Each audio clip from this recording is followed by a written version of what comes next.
ಸ್ನೇಹಿತರೆ, ಮೀಡಿಯಾ ಮಾಸ್ಟರ್ಸ್ಗೆ ಸ್ವಾಗತ ಸುಸ್ವಾಗತ. ಗೆಳೆಯರೆ, ಅಲ್ಲಿ ಇಡೀ ಮನುಕುಲ ನಾಚಿ ತಲೆ ತಗ್ಗಿಸುವಂತಹ ಘಟನೆಯೊಂದು ನಡೆದಿದೆ. ಶಾಂತಿ ಧೂರ್ತರ ಅಟ್ಟಹಾಸಕ್ಕೆ ನೂರಾರು ಮಂದಿ ಬಲಿಯಾಗಿದ್ದಾರೆ. ಅದು ಆ ಉಗ್ರ ಸಂಘಟನೆಯ ಬಗ್ಗೆ ಜಗತ್ತಲ್ಲಿ ಮತ್ತೊಮ್ಮೆ ರೋಷ ಮಡುಗಟ್ಟು ಹಾಗೆ ಮಾಡ್ತಾ ಇದೆ. ಹಾಗಾದ್ರೆ ಯಾವುದು ಆ ಉಗ್ರ ಸಂಘಟನೆ? ಅವ್ರು ಮಾಡೋದಕ್ಕೆ ಹೊರಟಿರೋದಾದ್ರೂ ಏನು? ಅಲ್ಲಿ ಅಷ್ಟೊಂದು ದೊಡ್ಡ ನರಮೇಧ ನಡೆದದ್ದಾದ್ರೂ ಯಾಕೆ ಅನ್ನೋದ್ರ ಬಗ್ಗೆ ಒಂದಷ್ಟು ಮಾಹಿತಿಯನ್ನ ನಾವಿಲ್ಲಿ ನೋಡೋಣ. ಗೆಳೆಯರೆ, ಅದು ಆಗಸ್ಟ್ 27, 2024.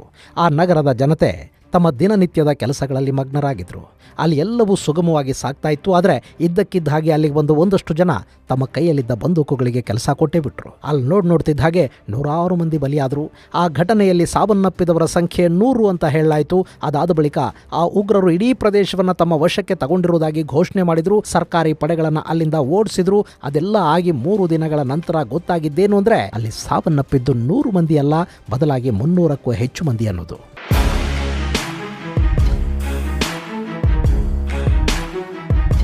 ಸ್ನೇಹಿತರೆ, ಒಂದೇ ದಿನ 300ಕ್ಕೂ ಹೆಚ್ಚು ಜನರನ್ನ ಕೊಂದು ಹಾಕಿರೋ ಘಟನೆ ಆಫ್ರಿಕಾದ ಬುರ್ಕಿನೋ ಫಾಸೋದಲ್ಲಿ ನಡೆದಿದೆ. ಅಲ್ಲಿನ ಕಾಯಾ ಅನ್ನೋ ನಗರದಲ್ಲಿ ನಡೆದ ಈ ಕೃತ್ಯದ ಹಿಂದೆ ಜಾಗತಿಕ ಭಯೋತ್ಪಾದಕ ಸಂಘಟನೆ ಅಲ್ ಖೈದಾದ ಅಂಗಸಂಸ್ಥೆ ಜಮಾ ನಸ್ರುತ್ ಉಲ್ ಇಸ್ಲಾಂ ವಾ ಅಲ್ ಮುಸ್ಲಿಮಿನ್ ತನ್ನ ಕೈವಾಡ ಇದೆ ಅನ್ನೋದನ್ನು ಒಪ್ಪಿಕೊಂಡಿದೆ. ಈ ಮೂಲಕ ಅಲ್ಲಿನ 300 ಮಂದಿಯ ಸಾವಿಗೆ ನಾವೇ ಕಾರಣ ಅಂತ ಆ ನಿರ್ಲಜ್ಜ ಸಂಘಟನೆ ಹೇಳಿಕೊಂಡಿದೆ. ಆದರೆ ಸ್ಥಳೀಯರು ಹೇಳ್ತಾ ಇರೋ ಪ್ರಕಾರ ಅಲ್ಲಿ ಬಲಿಯಾದವರ ಸಂಖ್ಯೆ 400 ದಾಟಿದೆಯಂತೆ. ಟ್ರಂಚ್ಗಳಲ್ಲಿ ಅಡಗಿ ಕೂತಿದ್ದವರ ಮೇಲೆಲ್ಲ ಭಯೋತ್ಪಾದಕರು ದಾಳಿ ಮಾಡಿದ್ದಾರೆ. ಇದು ಬುರ್ಕಿನೋ ಫಾಸೋದ ಸರ್ಕಾರ ಹಾಗೂ ಅಲ್ಲಿನ ಮಿಲಿಟರಿ ಸರ್ವಾಧಿಕಾರಿ ಇಬ್ರಾಹಿಂ ಟೊರೊಗೆ ಕೂಡ ಸವಾಲೆಸಿತಾ ಇದೆ. ಈ ಘನಂದಾರಿ ಕೃತ್ಯಗಳು ವಿದೇಶಿ ಪ್ರವಾಸಿಗರ ಮೊಬೈಲ್ಗಳಲ್ಲಿ ಕೂಡ ರೆಕಾರ್ಡ್ ಆಗಿವೆ. ಬುರ್ಕಿನೋ ಫಾಸೋ ಹಾಗೂ ಪಶ್ಚಿಮದ ಸೋಷಿಯಲ್ ಮೀಡಿಯಾ ಪ್ಲಾಟ್ಫಾರ್ಮ್ಗಳಲ್ಲಿ ಅವು ಹರಿದಾಡ್ತಾ ಇವೆ. ಆ ವಿಡಿಯೋಗಳಲ್ಲಿ ಟ್ರಂಚ್ನ ಒಳಗೆ 10 ದೇಹಗಳು ಬಿದ್ದಿರೋದು ಸ್ಪಷ್ಟವಾಗಿ ಕಾಣ್ತಾ ಇದೆ.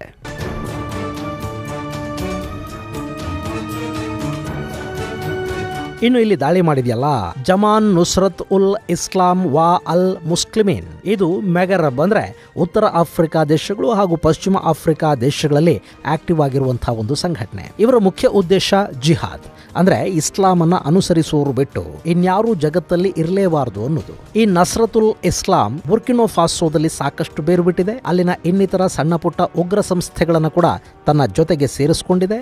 ಈಗ ಅಲ್ಲಿನ ಸರ್ಕಾರವನ್ನ ಕಿತ್ತೆಸೆದು ಅಲ್ಲಿ ಶರಿಯಾ ಕಾನೂನನ್ನ ಜಾರಿಗೆ ತಂದು ಬುರ್ಕಿನೋ ಫಾಸೋ ಸೇರಿದ ಹಾಗೆ ಇಡೀ ಆಫ್ರಿಕಾನ ಇಸ್ಲಾಮಿಕ್ ಖಂಡವನ್ನಾಗಿ ಮಾಡಬೇಕು. ಅಲ್ಲೆಲ್ಲ ಇಸ್ಲಾಮಿಕ್ ಸ್ಟೇಟ್ ಹಾಗೂ ಖಿಲಾಫತ್ ಸ್ಥಾಪನೆ ಮಾಡಬೇಕು ಅಂತ ಇವರು ಹೊರಟಿದ್ದಾರೆ. ಸದ್ಯಕ್ಕೆ ಬುರ್ಕಿನೋ ಫಾಸೋ, ಮಾಲಿ, ಅಲ್ಜೀರಿಯಾ, ನೈಜರ್, ಲಿಬಿಯಾ, ಮ್ಯಾರಿಟೇನಿಯಾ, ಚಾಡ್, ಟ್ಯುನೇಷಿಯಾಗಳಲ್ಲಿ ಈ ಸಂಘಟನೆ ತನ್ನದೇ ಆದ ನೆಟ್ವರ್ಕ್ ಅನ್ನು ಹೊಂದಿದೆ. ಇವರು ಸಲಾಫಿ ಜಿಹಾದ್ ಅನ್ನ ಅಪ್ಪಿಕೊಂಡಿದ್ದಾರೆ.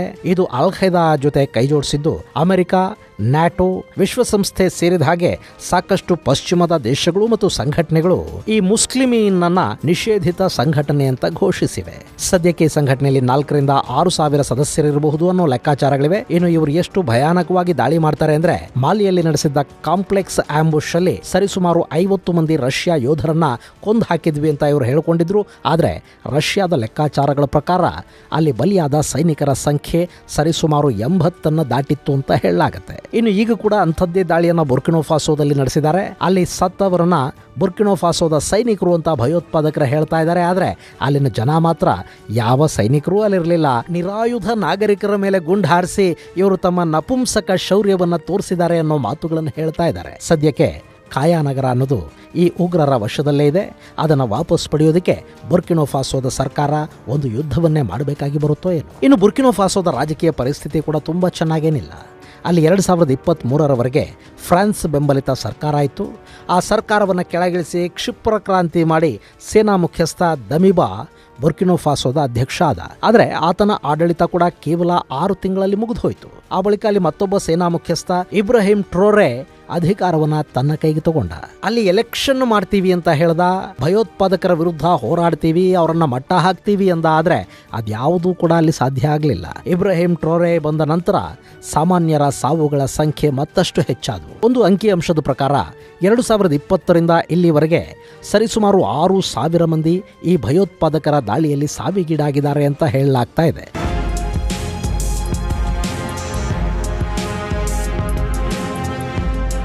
ಗೆಳೆಯರೆ, ಇಲ್ಲಿ ಗಮನಿಸಬೇಕಾದ ಅಂಶ ಅಂದರೆ ಬುರ್ಕಿನೋ ಫಾಸೋದಲ್ಲಿ ಇವರು ಕೊಲ್ತಾ ಇರೋದು ಕ್ರೈಸ್ತರನ್ನು, ಹಿಂದೂಗಳನ್ನು ಅಥವಾ ಇನ್ಯಾವುದೋ ಮುಸ್ಲಿಮೇತರ ಪಂಗಡದವರನ್ನೂ ಅಲ್ಲ. ಅಲ್ಲಿ ಸಾಯ್ತಾ ಇರೋರೆಲ್ಲ ಮುಸ್ಲಿಮರೇ. ಈ ಉಗ್ರರ ಜಿಹಾದ್ಗೆ ಮುಸಲ್ಮಾನರೇ ಅಲ್ಲಿ ಬಲಿಯಾಗ್ತಾ ಇದ್ದಾರೆ. ಇದು ಅಧಿಕಾರಕ್ಕಾಗಿ ನಡೀತಾ ಇರೋ ಯುದ್ಧ.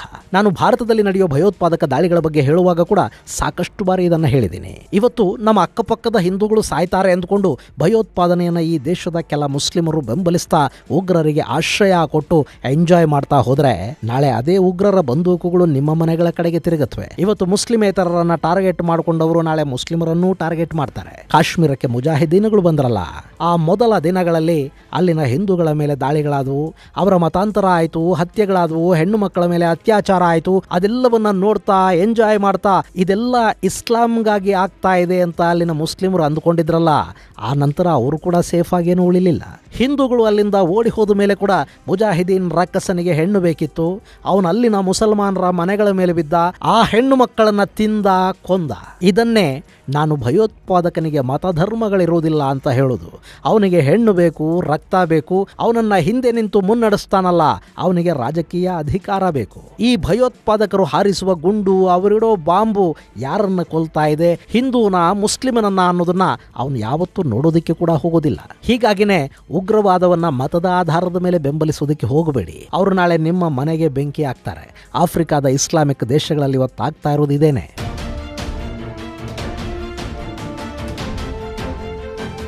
ಇನ್ನು ಬುರ್ಕಿನೋ ಫಾಸೋ ಇದೆಯಲ್ಲ, ಇದು ಪಶ್ಚಿಮ ಆಫ್ರಿಕಾದ ಒಂದು ದೇಶ.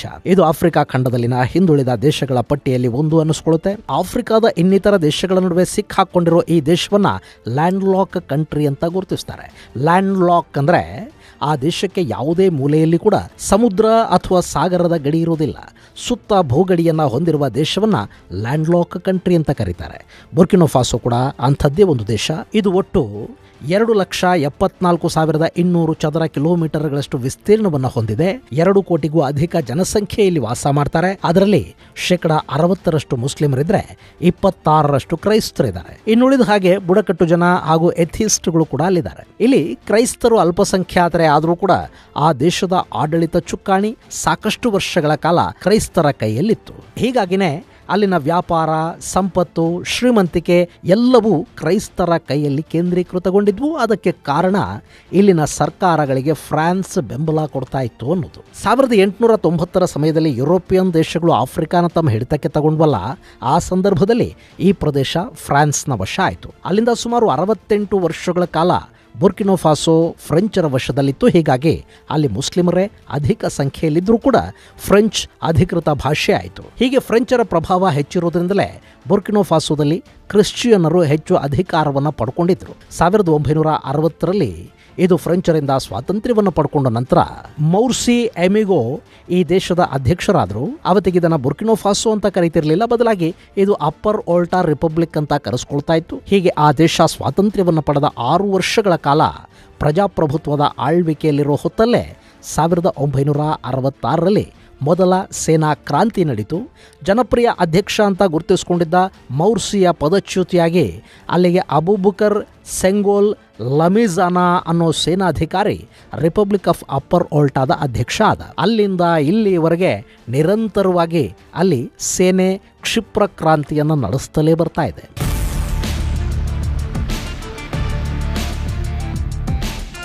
ಗೆಳೆಯರೆ, ಇಲ್ಲಿ ಭಯೋತ್ಪಾದಕರನ್ನ ಮಟ್ಟ ಹಾಕಿಬಿಡ್ತೀನಿ ಅಂತ ಅಧಿಕಾರಕ್ಕೆ ಬಂದ ಇಬ್ರಾಹಿಂ ಟ್ರೋರೆಗೆ ಅತ್ಯಂತ ಕಠಿಣ ಪರಿಸ್ಥಿತಿ ಈಗ ಎದುರಾಗ್ತಾ ಇದೆ. ಅವತ್ತು ರಷ್ಯಾದ ಮಾತು ಕೇಳಕೊಂಡು ದಮೀಬಾ ಅನ್ನೋ ಫ್ರಾನ್ಸ್ ಬೆಂಬಲಿತ ಸೇನಾಧಿಕಾರಿಯನ್ನ ಪದಚ್ಯುತಗೊಳಿಸಿ ಬುರ್ಕಿನೋ ಫಾಸೋದ ಅಧಿಕಾರವನ್ನು ಕೈಗೆತ್ತಿಕೊಂಡಿದ್ದ ಈ ಇಬ್ರಾಹಿಂ ಟ್ರೋರೆ ಅವತ್ತು ಮೊದಲು ಹೇಳಿದ ಮಾತೆ ಭಯೋತ್ಪಾದನೆಯನ್ನ ನಿರ್ಮೂಲನೆ ಮಾಡ್ತೀವಿ ಅಂತ.